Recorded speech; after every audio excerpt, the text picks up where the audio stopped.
Andy, thanks for the great footage again.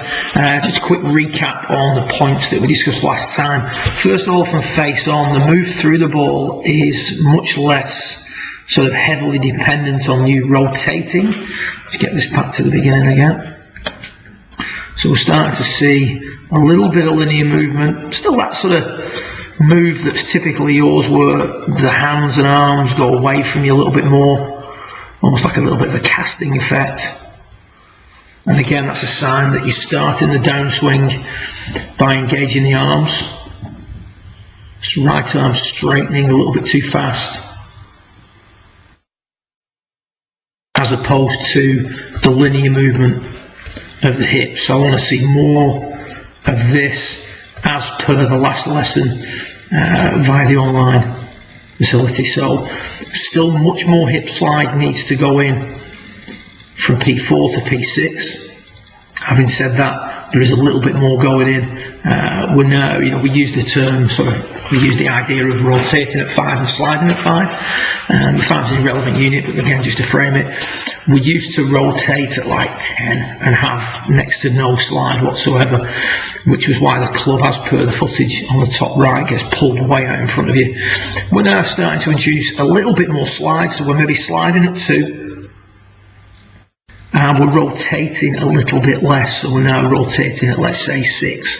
So there still needs to be a balancing, but the rotation aspect has calmed down and the linear has started to go in. So as much hip slide as you can from P4 to P6. I've recently done a video recap for a gentleman called Andrew Lincoln, who I think you'd looked at before for the takeaway, and we worked on this particular move. He had an issue with separating the two centres. From a visual aspect, I won't worry too much about the technical info on his video, but from a visualisation aspect, the movement that he's doing is ideally suited to what you need to do from P4 to P6. So if you look at Andrew Lincoln's last recap, done about 2 weeks ago, or maybe a week ago, that's the move I'd like to see put in. As you do that, the club down the line will start to, and the arms will start to stay in for longer. We'll come to your backswing in a second, but a little bit more hip slide to prevent this sort of effect. The arm and the club is pulled outwards. So that's the rotating of the body. You look at the right shoulder works out more than it works down, so working around more than down. Remember, ideally when we're going to turn in a circle on a tilted angle, we want the right shoulder in transition to work down and around at a steady rate. I'm going to show a comparison shortly of the two down the line images. On this one, where you feel like you're hitting out to the right, that's great. It sort of helps keep the arms in, keeps the club in.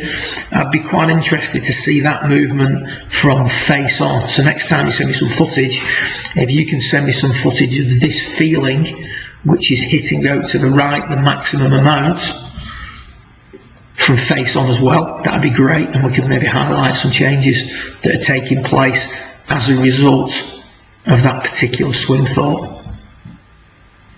Again, I quite like that. I think where the arms are from 4 to 5 is more appropriate. Still think the shaft's a little bit too steep. Certainly where the club gets at 6, albeit it doesn't necessarily get the most efficient way, but it does get on the inside, and there's far less chance of you presenting the neck of the club to the golf ball. In regards to the takeaway, still need more Charlie blue shirt going in there. It is better, but the club and the hand is still rolling a little bit too much too soon. And we also, once we've got less roll going in at that point, we need to increase the roll or the loading from P2 to P4, almost feeling like the club is going to point over here in a very laid off position at the top. So there will be your thoughts. It's just more of the same, really. You've had maybe a couple of weeks, 3 weeks between the two pieces of footage that you've sent, with quite a limited amount of practice time because of the weather, etc. So it's unrealistic to think those changes are in as much as they would need to be. What I do want to sort of get across to you here, though, is the difference in the way the the right shoulder works in these two swings. You see the right shoulder on the right hand footage getting pulled out, whereas the right shoulder on the left hand footage is working down and around. This is why at impact the right shoulder, I just freeze these two both at impact, as near to impact as we can get.